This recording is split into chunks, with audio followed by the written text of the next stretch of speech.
So here we go. Hey, I am Sass. I'm with Resources for Organizing and Social Change, and we're here to continue reading Parable of the Sower by Octavia E. Butler. Um, just a trigger warning that a lot of the content in this story is includes really graphic descriptions of violence and sexual assault and that kind of stuff. So if that's something that can be upsetting for you, this might not be a thing you would want to be tuned into. And before we get going in the story, I'm just going to catch us up a little from where we were last week.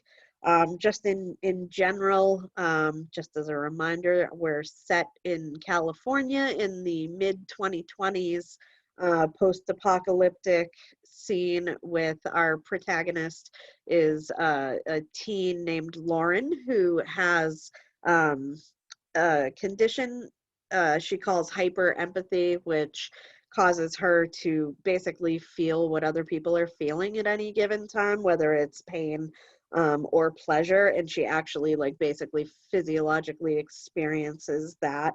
And at the point in the story where we're at this week, well, we've gotten to the point in the story where several of her neighbors have been killed. Her brother was killed. Her dad has been presumed dead, and we learn a little bit about sort of neighboring community that's not wicked far away called Olivar, that's fairly locked down through martial law. And her best friend has moved there. And where we were last week, we started out in the middle of the year 2027 at a moment where her community was violently raided by folks on the outside who wanted resources. So they came in and killed a good number of the community folks and basically torched the entire neighborhood. And she did escape, but she got separated from her stepmother and her siblings in her haste to get out of there. And we do end up learning a little bit later in the chapter that it's believed that her stepmother and siblings are dead, which we learn because when she leaves, she ends up getting connected with two folks that were part of her community, Zara Moss and Harry Bader, who were traveling together. Zara says that she witnessed Lauren's stepmom and siblings get killed while she was being assaulted. And where we left off last week was that they had found a safe abandoned building that they were staying in and had decided, all three of them together, that they were going to travel north and basically try to find more safety and a way to make a living. Though at the moment that we left off, I don't think they had quite left yet because they were resting because Harry had a concussion. He had gotten a head injury when he was saving Zara from being assaulted.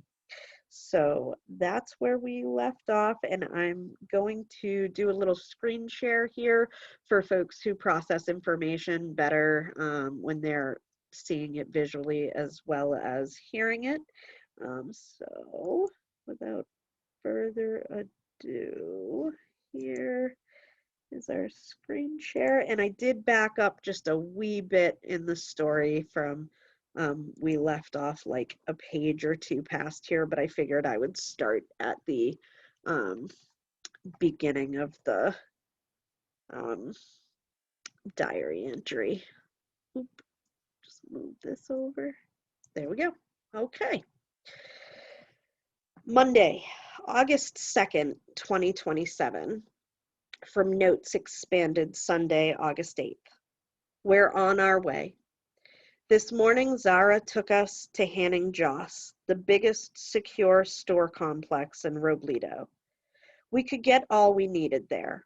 Hanning vendors sell everything from gourmet food to debusing cream, prosthesis to home birthing kits, guns to the latest in touch rings, headsets, and recordings. I could have spent days just wandering through the aisles, staring at the stuff I couldn't afford. I had never been to Hanning before, had never seen anything like it in person. But we had to go into the complex one at a time, leaving two outside to guard our bundles, including my gun. Hanning, as I had heard many times on the radio, was one of the safest places in the city. If you didn't like their sniffers, metal detectors, package restrictions, armed guards, and willingness to strip search anyone that they thought was suspicious on the way in or out, you could shop somewhere else. The store was full of people eager to put up with the inconvenience and invasion of privacy if only they could buy the things that they needed in peace. No one strip searched me, though I was required to prove that I wasn't a deadbeat. Hold on just 1 minute. Need a sip of my drink here. Show your Hanning disc or money, an armed guard demanded at the massive gates. I was terrified that he would steal my money, but I showed the bills that I intended to spend, and he nodded. He never touched them. No doubt we were both being watched and our behaviors recorded. Such a security-conscious store wouldn't want its guards stealing the customer's money. Shop in peace, the guard said with no hint of a smile. I bought salt, a small tube of honey, and the cheapest of dried foods. Oats, fruits, nuts, bean, flour, lentils, plus a little dried beef. All that I thought Zara and I could carry. And I bought more water and a few odd items. Water purification tablets just in case, and sunblocker, which even Zara and I would need. Some stuff for insect bites, and an ointment Dad used for muscle aches. We would have plenty of those. I bought more toilet paper, tampons, and lip balm. I bought myself a new notebook, 2 more pens, and an expensive supply of ammunition for the .45. I felt better once I had that. I bought 3 of the cheap multi-purpose sleep sacks, big, tough storage bags, and the preferred bedding of all the more affluent homeless. The country was full of people who could earn or steal food and water, but could not rent even a cot. These might sleep on the street or in makeshift shacks, but if they could, they put a sleep sack between their bodies and the ground. The sacks, with their own strapping, fold to serve as packs during the day. They're light, tough, and able to survive most abuse. They're warm, even if you have to sleep on the concrete, but they're thin, more useful than comfortable. Curtis and I used to make love on a pallet of them. And I bought 3 oversized jackets of the same thin, breathing synthetic as the sleep sacks. They'll finish the job of keeping us warm at night as we move north. They looked cheap and ugly, and that's good. They might not be stolen. That was the end of my money. The money I had packed in my emergency pack. I haven't touched the money that I took from the foot of the lemon tree. That I had split in half and put in 2 of my father's socks. I kept it pinned inside my jeans, invisible and unavailable to pickpockets. It isn't a lot of money, but it's more than I've ever had before, more than anyone could expect me to have.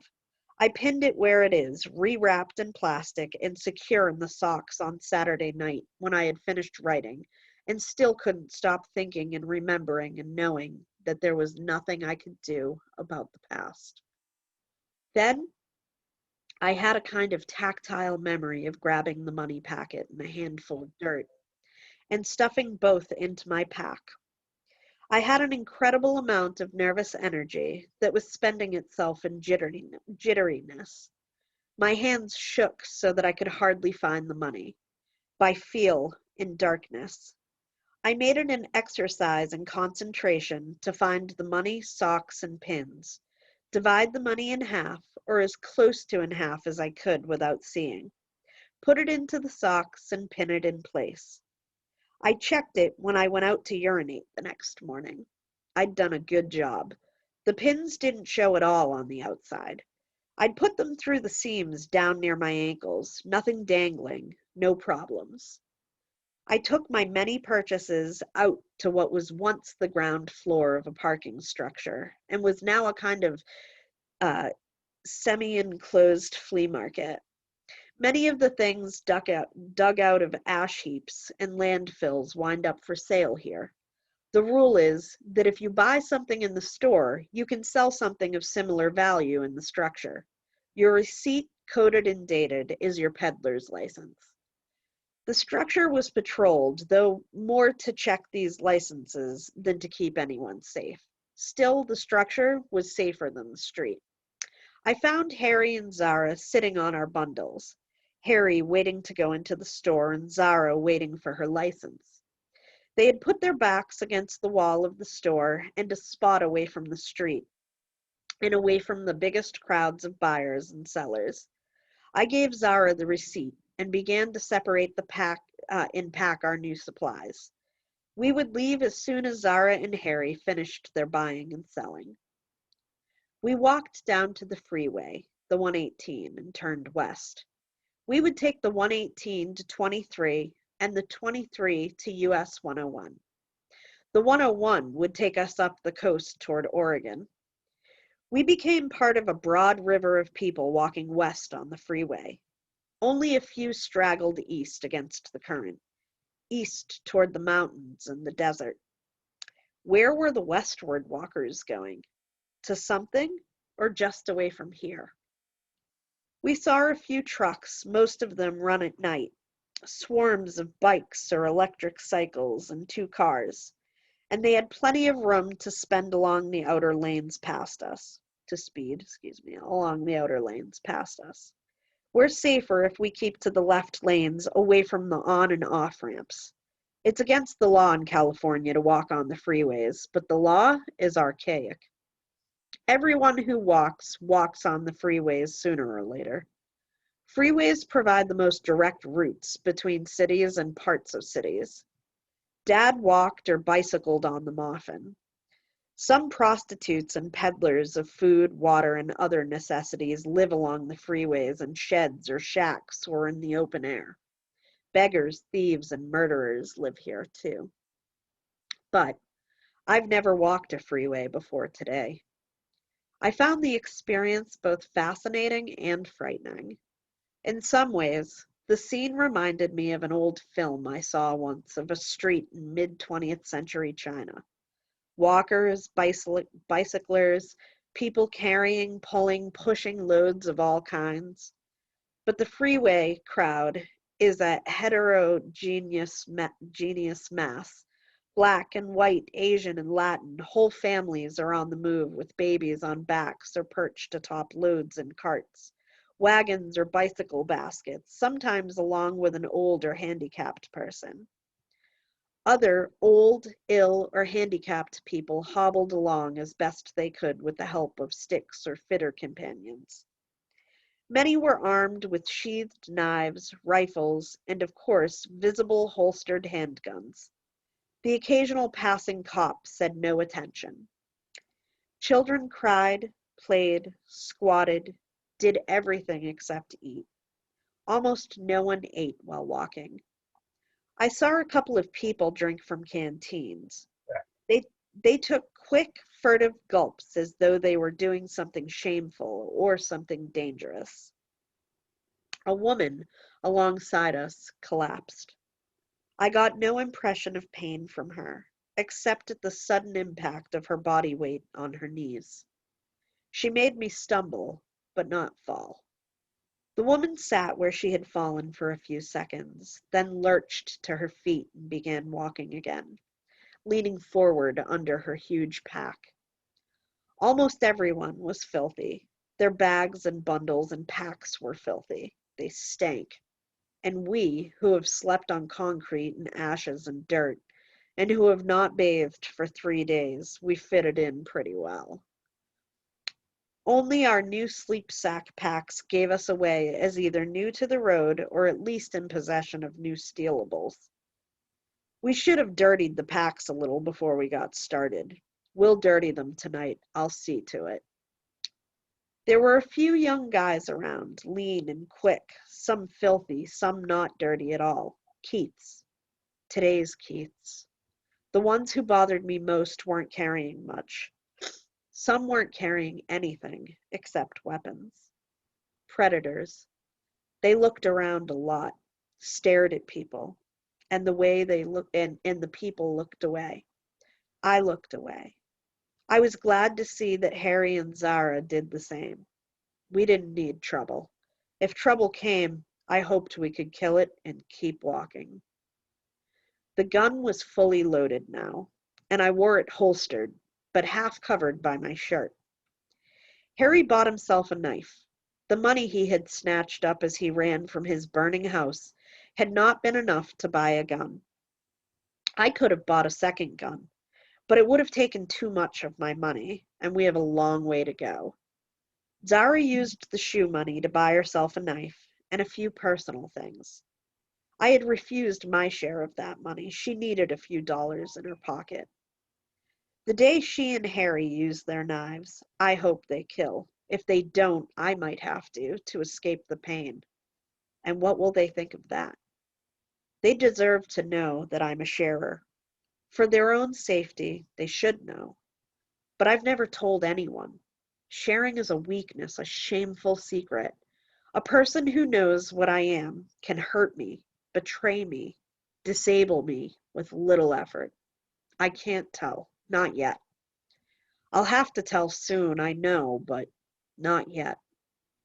We're together, the three of us, but we're not a unit yet.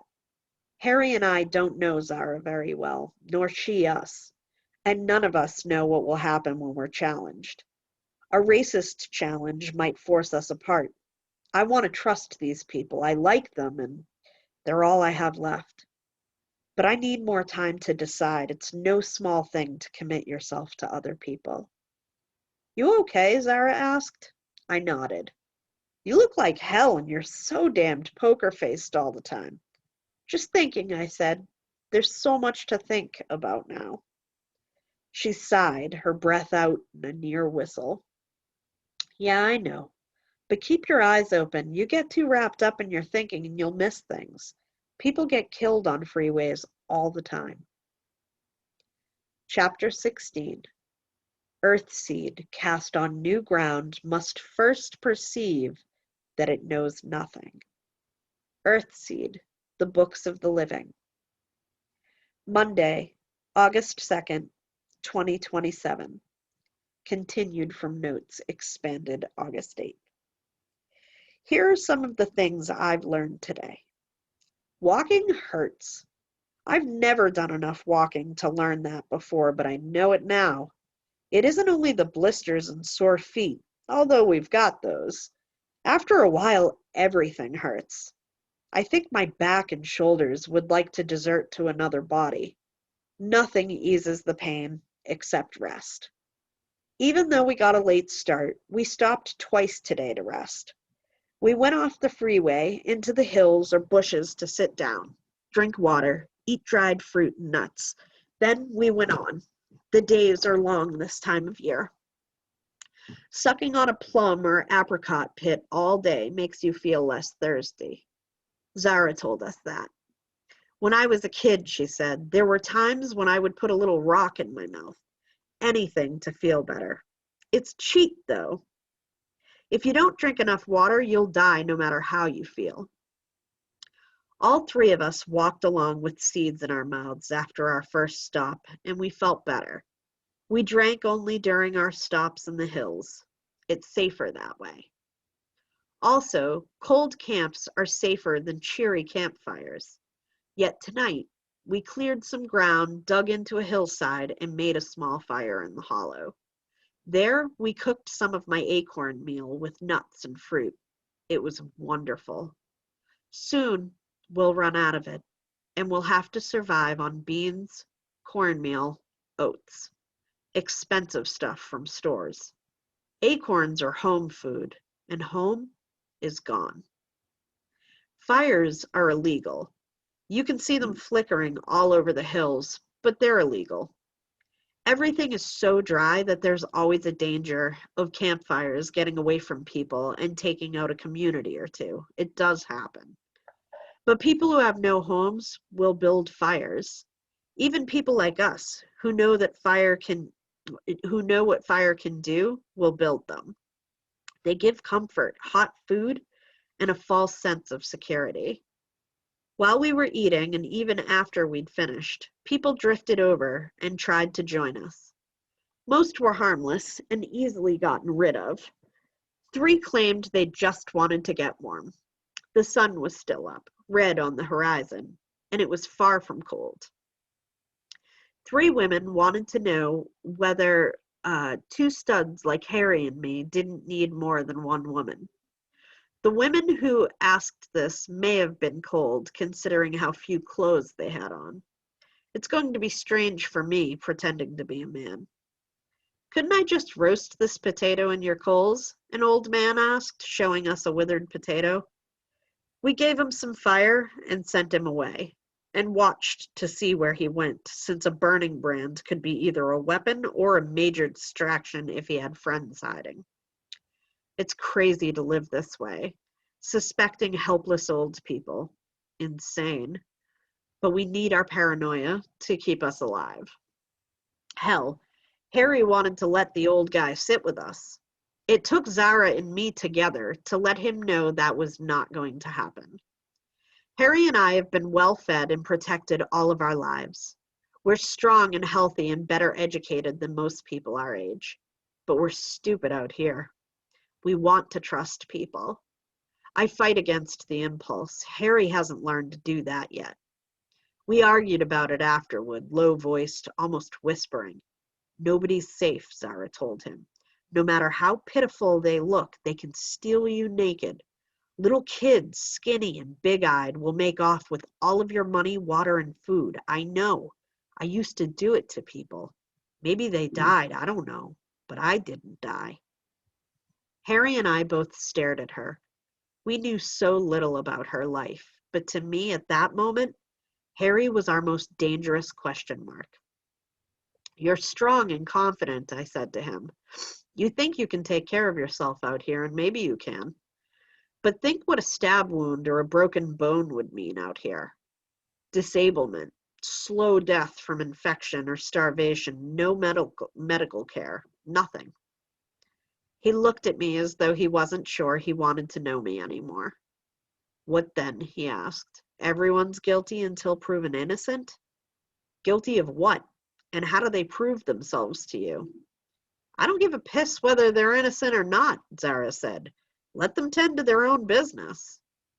Harry, your mind is still back in the neighborhood, I said. You still think a mistake is when your father yells at you, or you break a finger or chip a tooth or something. Out here, a mistake, one mistake, and you may be dead. Remember that guy today? What if that happened to us?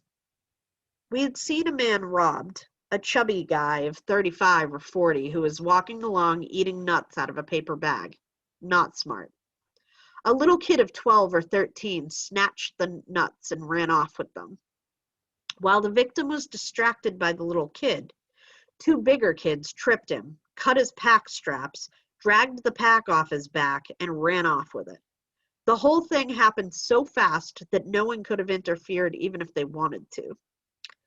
No one tried. The victim was unhurt except for bruises and abrasions, the sort of thing I had to put up with every day back in the neighborhood. But the victim's supplies were gone. If he had a home nearby and other supplies, he'd be all right. Otherwise, his only way of surviving might be to rob someone else, if he could. Remember, I asked Harry? We don't have to hurt anyone unless they push us into it, but we don't dare let our guard down. We can't trust people. Harry shook his head. What if I thought that way when I pulled that guy off Zara? I held on to my temper. Harry, you know I don't mean that we shouldn't trust or help each other. We know each other. We've made a commitment to travel together. I'm not sure we do know each other. I am, and we can't afford your denial. You can't afford it. He just stared at me. Out here, you adapt to your surroundings or you get killed, I said. That's obvious. Now he did look at me as though I were a stranger. I looked back, hoping I knew him as well as I thought I did. He had a brain and he had courage. He just didn't want to change. Do you want to break off with us? Zara asked. Go your own way without us? His gaze softened as he looked at her. No, he said, of course not. But we don't have to turn into animals, for God's sake. In a way we do, I said. We're a pack, the three of us, and all those other people out there are not in it. If we're a good pack and we work together, we have a chance. You can be sure we aren't the only pack out here. He leaned back against a rock and said with amazement, You damn sure talk macho enough to be a guy. I almost hit him. Maybe Zara and I would be better off without him. But no, that wasn't true. Numbers mattered, friendship mattered. One real male presence mattered. Don't repeat that, I whispered, leaning close to him. Never say that again. There are other people all over these hills. You don't know who's listening. You give me away and you weaken yourself. That reached him. Sorry, he said. It's bad out here, Zara said. But most people make it if they're careful. People weaker than us make it, if they're careful. Harry gave a wan smile. I hate this world already, he said. It's not so bad if people stick together. He looked from her to me and back to her again. He smiled at her and nodded. It occurred to me then that he liked her, was attracted to her. That could be a problem for her later. She was a beautiful woman, and I would never be beautiful, which didn't bother me. Boys had always seemed to like me. But Zara's looks grabbed male attention. If she and Harry get together, she could wind up carrying 2 heavy loads northward. I was lost in thought about the 2 of them when Zara nudged me with her foot. 2 big, dirty-looking guys were standing nearby watching us, watching Zara in particular. I stood up, feeling the others stand with me, flanking me. These guys were too close to us. They meant to be too close. As I stood up, I put my hand on the gun. Yeah, I said, what do you want? Not a thing, one of them said, smiling at Zara. Both wore big holstered knives, which they fingered. I drew the gun. Good deal, I said. Their smiles vanished. What, you gonna shoot us for standing here? The talkative one said. I thumbed the safety. I would shoot the talker, the leader. The other one would run away. He already wanted to run away. He was staring open-mouthed at the gun. By the time I collapsed, he would be gone. Hey, no trouble, the talker raised his hands, backing away. Take it easy, man. I let them go. I think it would have been better to shoot them. I'm afraid of guys like that, guys looking for trouble, looking for victims. But it seems I can't quite shoot someone just because I'm afraid of him. I killed a man on the night of the fire, and I haven't thought much about it. But this was different. It was like what Harry said about stealing. I've heard thou shalt not kill all my life, but when you have to, you kill. I wonder what Dad would say about that. But then he was the one who taught me to shoot. We'd better keep a damn good watch tonight, I said. I looked at Harry and was glad to see that he looked the way I probably had a moment before, mad and worried. Let's pass your watch and my gun around, I told him. 3 hours per watcher. You would have done it, wouldn't you? He asked. It sounded like a real question. I nodded. Wouldn't you? Yes, I wouldn't have wanted to, but those guys were out for fun, their idea of fun anyway. He glanced at Zara. He had pulled one man off her and taken a beating for it. Maybe the obvious threat to her would keep him alert. Anything that would keep him alert couldn't be all that bad. I looked at Zara, kept my voice very low. You never went shooting with us, so I have to ask, do you know how to use this? Yeah, she said. Richard let his older kids go out, but he wouldn't let me. Before he bought me, though, I was a good shot. Her alien passed again. It distracted me for a moment. I'd been waiting to ask her how much a person costs these days. And she had been sold by her mother to a man who couldn't have been much more than a stranger. He could have been a maniac, a monster, and my father used to worry about future slavery or debt slavery. Had he known? He couldn't have. Have you used a gun like this before? I asked. I re-engaged the safety and handed it to her. Hell yeah, she said, examining it. I like this. It's heavy, but if you shoot somebody with it, they go down. She released the clip, checked it, reinserted it, rammed it home, and handed it back. I wish I could have practiced with you all, she said. I always wanted to. Without warning, I felt a pang of loneliness for the burned neighborhood.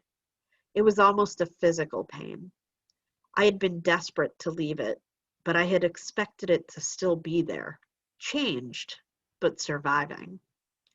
Now that it was gone, there were moments that I couldn't imagine how I was going to survive without it. You guys get some sleep, I said.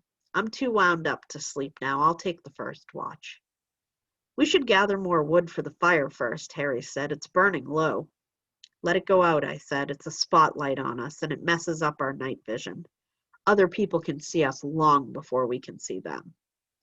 And sit here in the dark, he said. It wasn't a protest. At worst, it was a grudging agreement.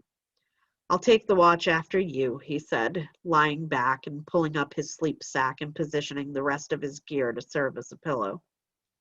As an afterthought, he took off his wristwatch and gave it to me. It was a gift from my mother, he said. You know I'll take care of it, I told him. He nodded. You be careful, he said, and he closed his eyes. I put the watch on, pulled the elastic of my sleeve down over it so that the glow of the dial wouldn't be visible by accident, and sat back against the hill to make a few quick notes. While there was still some natural light, I could write and watch. Zara watched me for a while, then laid her hand on my arm. Teach me to do that, she whispered. I looked at her, not understanding. Teach me to read and write. I was surprised, but I shouldn't have been. Where in life like hers had there been time or money for school? And once Richard Moss bought her, her jealous co-wives wouldn't have taught her. You should have come back to us in the neighborhood, I said. We would have set up lessons for you. Richard wouldn't let me. He said that I already knew enough to suit him. I groaned. I'll teach you. We can start tomorrow morning if you want. Okay. She gave me an odd smile and began ordering her bag and her few possessions, bundled into my scavenged pillowcase. She lay down in her bag and turned on her side to look at me. I didn't think I'd like you, she said. Preacher's kid all over the place, teaching, telling everybody what to do, sticking your damn nose in everything. But you ain't bad. I went from surprise into amusement of my own. Neither are you, I said. You didn't like me either? Her turn to be surprised. You were the best-looking woman in the neighborhood. No, I wasn't crazy about you. And remember, a couple of years ago when you tried your hardest to make me throw up while I was learning to clean and skin rabbits? Why'd you want to learn that anyway, she asked. Blood, guts, worms, I just figured. There she goes again, sticking her nose where it don't belong. Well, let her have it. I wanted to know that I could do that. Handle a dead animal, skin it, butcher it, treat its hide to make leather. I wanted to know how to do it, and that I could do it without getting sick. Why? Because I thought someday I might have to, and we might out here. Same reason I put together an emergency pack and kept it where I could grab it. I wondered about that. About you having all that stuff from home, I mean. At first I thought maybe you got it all when you went back, but no. You were ready for all the trouble. You saw it coming. No, I shook my head, remembering. No one could have been ready for that, but I thought something would happen someday. I didn't know how bad it would be or when it would come, but everything was getting worse.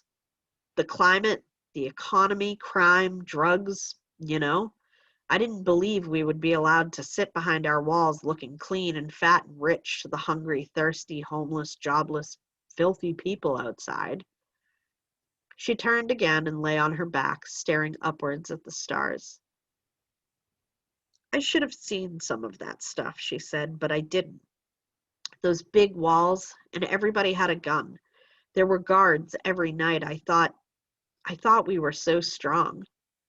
I put my notebook and pen down, sat on my sleep sack, and put my own pillow-cased bundle behind me. Mine was lumpy and uncomfortable to lean on. I wanted it uncomfortable. I was tired. Everything ached. Given a little comfort, I'd fall asleep.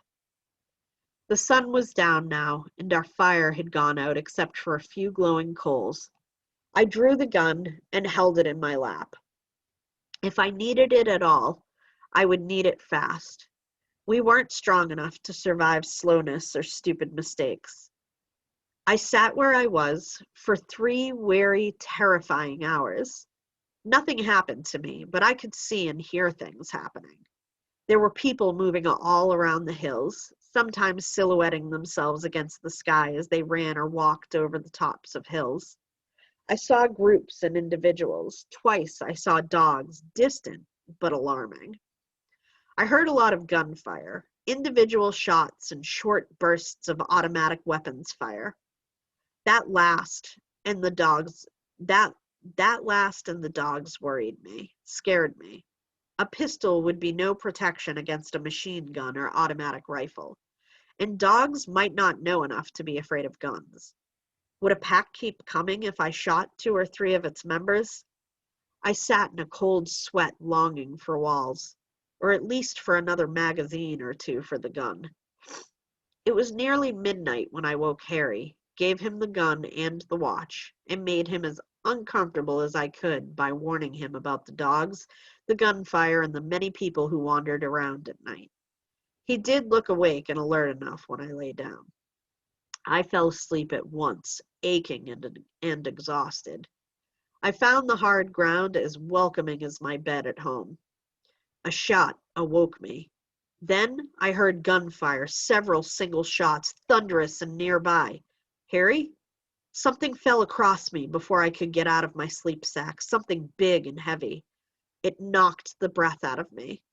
I struggled to get it off me, knowing that it was human body, dead or unconscious. As I pushed at it and felt its heavy beard stubble and long hair, I realized it was a man, and not Harry, some stranger. I heard scrambling and thrashing near me. There were grunts and sounds of blows, a fight. I could see them in the darkness, 2 figures struggling on the ground. The one on the bottom was Harry. He was fighting someone over the gun, and he was losing. The muzzle was being forced toward him. That couldn't happen. We couldn't lose the gun or Harry. I took a small granite boulder from our fire pit, set my teeth, and brought it down with all of my strength on the back of the intruder's head.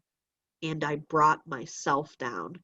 It wasn't the worst pain that I had ever shared, but it came close. I was worthless after delivering that one blow. I think I was unconscious for a while. Then Zara appeared from somewhere, feeling me, trying to see me. She wouldn't find a wound, of course. I sat up, fending her off, and saw that Harry was there too. Are they dead? I asked. Never mind them, he said. Are you all right? I got up, swaying from the residual shock of the blow. I felt sick and dizzy, and my head hurt. A few days before, Harry had made me feel that way, and we'd both recovered. Did that mean the man I'd hit would recover? I checked him. He was still alive, unconscious, not feeling any pain now. What I was feeling was my own reaction to the blow I'd struck. The other one's dead, Harry said. This one? Well, you caved in the back of his head. I don't know why he's still alive. Oh no, I whispered. Oh, hell. And then to Harry, give me the gun. Why? He asked. My fingers had found the blood and broken skull, soft and pulpy at the back of that stranger's head. Harry was right. He should have been dead. Give me the gun, I repeated, and held out a bloody hand for it. Unless you want to do this yourself. You can't shoot him. You can't. I hope you'd find the courage to shoot me if I were like that. And out here with no medical care to be had? We shoot him or leave him here alive. How long do you think it'll take him to die? Maybe he won't die. I went to my pack, struggling to navigate without throwing up. I pulled it away from the dead man, groped within it, and found my knife. It was a good knife, sharp and strong. I flicked it open and cut the unconscious man's throat with it. Not until the flow of blood stopped did I feel safe. The man's heart had pumped his life away into the ground. He could not regain consciousness and involve me in his agony. But of course, I was far from safe. Perhaps the last two people from my own life were about to leave me. I had shocked and horrified them. I wouldn't blame them for leaving. Strip the bodies, I said. Take what they have, then we'll put them into the scrub oaks down the hill where we gathered wood. I searched the man that I had killed, found a small amount of money in his pants pocket and a larger amount in his right sock. Matches, a packet of almonds, a packet of dried meat, and a packet of small, round, purple pills. I found no knife, no weapon of any kind. So this was not one of the pair that sized us up earlier in the night. I hadn't thought so. Neither of them had been long-haired. Both of these were. I put the pills back in the pocket I had taken them from. Everything else I kept. The money would help sustain us. The food might or might not be edible. I would decide that when I could see it clearly. I looked to see what the others were doing and was relieved to find them stripping the other body. Harry turned it over, then kept watch as Zara went through the clothing, shoes, socks, and hair. She was even more thorough than I had been. With no hint of squeamishness, she hauled off the man's clothing and examined its greasy pockets, seams, and hems. I got the feeling that she had done this before. Money, food, and a knife, she whispered at last. The other one didn't have a knife, I said, crouching beside them. Harry, what? He had one, Harry whispered. He pulled it when I yelled for them to stop. It's probably on the ground somewhere. Let's put these two down in the oaks. You and I can do it, I said. Give Zara the gun. She can guard us. I was glad to see him hand her the gun without protest. He had not made a move to hand it to me when I asked, but that had been different. We took the bodies down to the scrub oaks and rolled them into cover. Then we kicked dirt over all the blood that we could see and the urine that one of the men had released. That wasn't enough. By mutual consent, we moved camp. This meant nothing more than gathering our bundles and sleep sacks and carrying them over the next low ridge and out of sight of where we had been. If you camped on a hill between any two of the many low, rib-like ridges, you could have almost the privacy of a big, open-topped, three-walled room. You were vulnerable from hill or ridge tops, but if you camped on the ridges, you would be noticed by far more people. We chose a spot between two ridges, settled, and sat silent for some time. I felt set apart. I knew I had to speak, and I was afraid that nothing I could say would help. They might leave me, in disgust, in distrust, in fear. They might decide that they couldn't travel with me any longer. Best to try to get ahead of them. I'm going to tell you about myself, I said. I don't know whether it will help you to understand me, but I have to tell you, you have a right to know. And in low whispers, I told them about my mother, my biological mother, and about my sharing. When I finished, there was another long silence. Then Zara spoke, and I was so startled by the sound of her soft voice that I jumped. So when you hit that guy, she said, it was like you hitting yourself? No, I said, I don't get the damage, just the pain. But I mean, like it felt like you hit yourself? I nodded. Close enough. When I was little, I used to bleed along with people if I hurt them or even if I saw them hurt. I haven't done that for a few years. But if they're unconscious or dead, you don't feel anything? That's right. So that's why you killed that guy? I killed him because he was a threat to us. To me in a special way, but to you too. What could we have done about him? Abandon him to the flies, the ants, and the dogs? You might have been willing to do that, but would Harry? Could we stay with him? For how long? To what purpose? Or would we dare to hunt up a cop and try to report seeing a guy hurt without involving ourselves? Cops are not trusting people. I think they'd want to check us out. hang on to us for a while. Maybe charge us with attacking the guy and killing his friend. I turned to look at Harry, who had not said a word. What would you have done? I asked. I don't know, he said, his voice hard with disapproval. I don't know. I wouldn't have done what you did. I wouldn't have asked you to do it, I said. I didn't ask you, but Harry, I would do it again. I might have to do it again. That's why I'm telling you this. I glanced at Zara. I'm sorry I didn't tell you before. I know I should, but talking about it is hard, very hard. I've never told anyone before. Now, I took a deep breath. Now everything's up to you. What do you mean? Harry demanded. I looked at him, wishing I could see his expression well enough to know whether... Excuse me. I looked at him, wishing I could see his expression well enough to know whether this was a real question. I didn't think it was. I decided to ignore him. So what do you think? I asked, looking at Zara. Neither of them said anything for a minute. Then Zara began to speak, began to say such terrible things in that soft voice of hers. After a moment, I wasn't sure she was talking to us. My mama took drugs too, she said. Shit. Where I was born, everybody's mama took drugs and hoarded to pay for them and had babies all the time and threw them away like trash when they died. Most of the babies did die from the drugs or accidents or not having enough to eat or being left alone so much, or from being sick. They were always getting sick. Some of them were born sick. They had sores all over or big things on their eyes, tumors, or no legs or fits or can't breathe right. All kinds of things. And some of the ones who lived were dumb as dirt.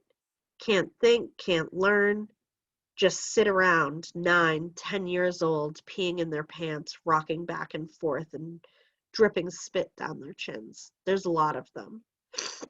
She took my hand and held it.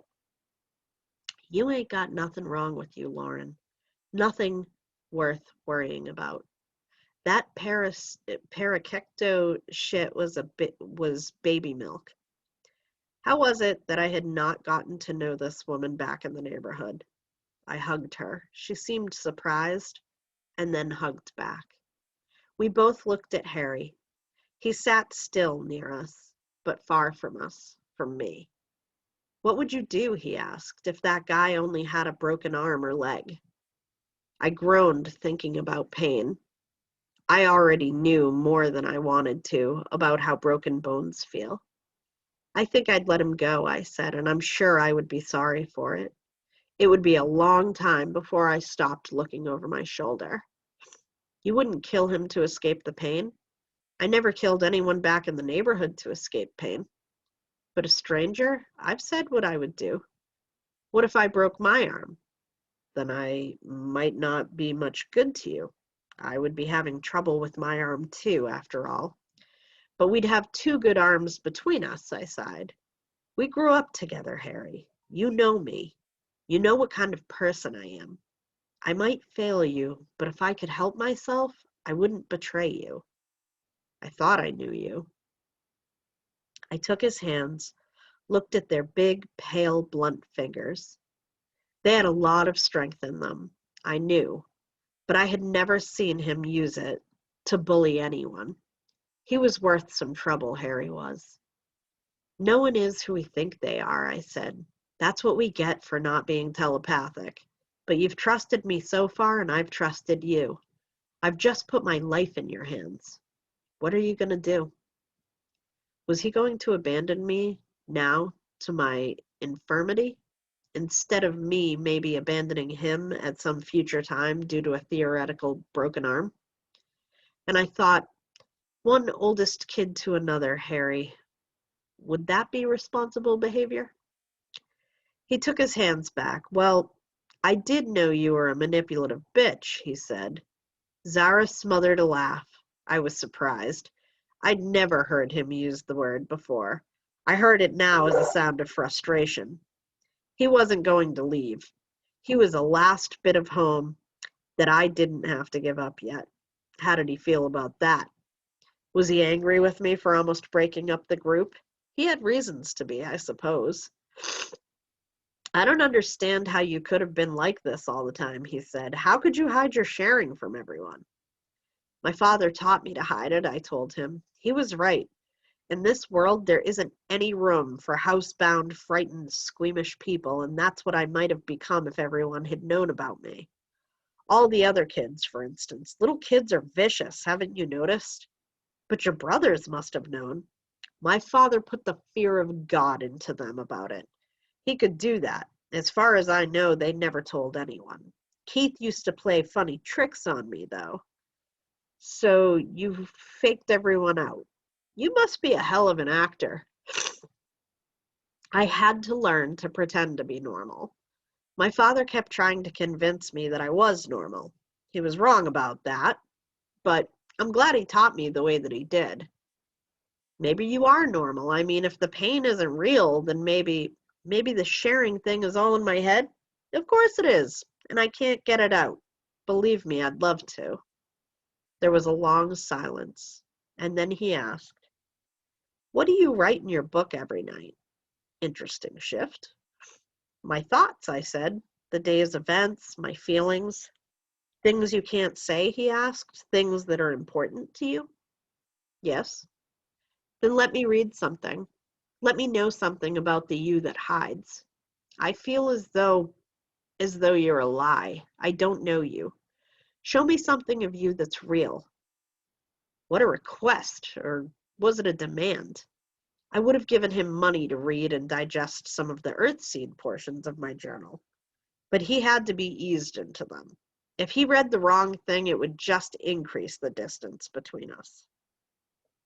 "The risks you ask me to take, Harry, but yes. I'll show you some of what I've written. I want to. It'll be another first for me. All I ask is that you read what I show you aloud so that Zara can hear it. As soon as it's light, I'll show you." When it was light, I showed him this. "All that you touch, you change. All that you change, changes you. The only lasting truth is change. God is change. Last year, I chose these lines to be the first page of the first book of Earthseed, the books of the living. These lines say everything, everything. Imagine him asking me for it. I must be careful. Chapter 17. Embrace diversity, unite or be divided, robbed, ruled, killed by those who you see as prey. Embrace diversity or be destroyed.